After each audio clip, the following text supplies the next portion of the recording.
தேவனுடைய நாமம் மகிமைப்படுவதாக.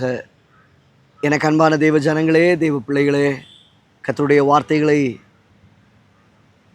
கேட்டுக்கொண்டு இருக்கிறதான உங்களை ஆண்டவர் ஆசீர்வதித்து நடத்துவாராக. இந்த நாளிலும் தேவனாகிய கர்த்தர் உங்களோடு கூட பேசுகிற அவருடைய வசனமாவது சங்கீதத்தின் புஸ்தகத்திலே 141 சங்கீதம் 10 வசனம். துன்மார்க்கர் தங்கள் வலைகளில் அகப்படுவார்களாக, நானோ அதற்கு தப்பி கடந்து போவேன். இன்றைக்கு நம்முடைய வாழ்க்கைகளில்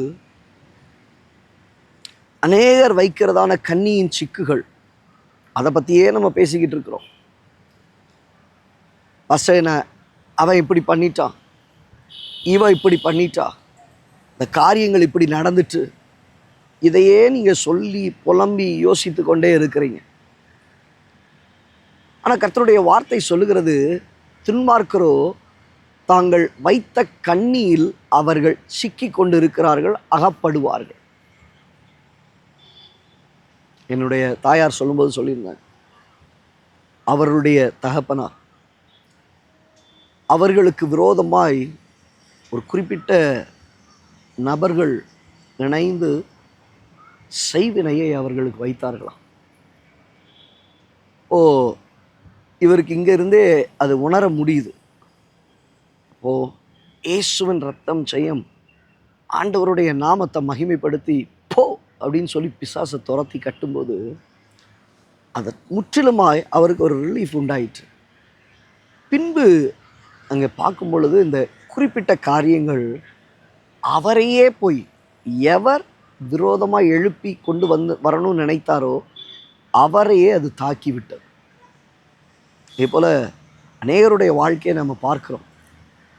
விரோதமாய் மாந்திரவாதங்கள், கட்டுகள், இப்படிப்பட்ட காரியங்களை வைக்கிறவர்கள் உண்டு.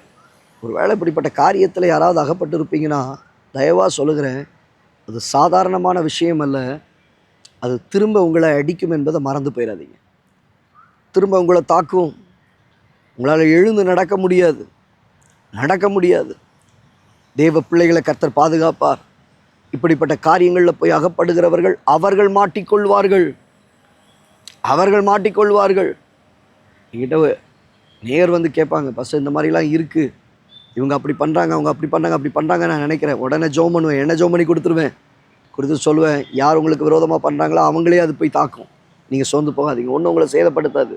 கர்த்தருடைய கிருபையினாலே இவ்வளவு காலம் அநேகரை கர்த்தர் பாதுகாத்தே நடத்தி இருக்கிறார். அநேக சாட்சிகளை சொல்ல முடியும். இன்றைக்கி துன்மார்க்கர் வைக்கிறதான சிக்குகள், வேலையின் ஸ்தலத்தில் உங்களுக்கு விரோதமாய் வைக்கப்படுகிறதான கண்ணிகள், நீங்கள் இருக்கிற இடத்துல உங்களுக்கு விரோதமாய் வைக்கப்படுகிறதான சூழ்ச்சிகள், தேவனாகிய கர்த்தர் அவர்கள் அகப்படும்படி செய்வார். நானோ அதற்கு தப்பி கடந்து போவேன். தேவ பிள்ளைகளே, நீங்களோ அதற்கு தப்பி கடந்து போகக்கூடியதான கிருபையை, பலனை தேவனாகிய கர்த்தர் உங்களுக்கு தந்து நடத்துவாராக. அவைகள் ஒன்றும் உங்களை துக்கப்படுத்தாது, அவைகளில் நீங்கள் அகப்பட மாட்டீர்கள்.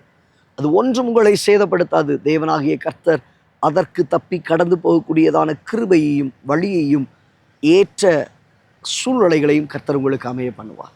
கண்களை மூடி ஜெபிக்கலாமா? நல்ல தகப்பன், இந்த வார்த்தைகளை கேட்ட உடைய பிள்ளைகளுடைய வாழ்க்கையில் ஆண்டவரே, துன்மார்க்கர் வைக்கிறதான கண்ணிகள், துன்மார்க்கர் வைக்கிறதான சிக்குகள், இவைகளிலே உடைய பிள்ளைகள் அகப்படாதபடிக்கு எவர்கள் எழும்புகிறார்களோ அவர்கள் அகப்படும்படியாய், எவர்கள் விரோதிக்கிறார்களோ அவர்கள் மாட்டிக்கொள்ளும்படியாய் உம்முடைய பிள்ளைகள் அதற்கு தப்பி கடந்து போகத்தக்கதான கிருபைகளை தருவீராக. உடைய பிள்ளைகள் பாதுகாக்கப்பட உதவி செய்வீராக. இயேசுவின் நாமத்தில் பிதாவே,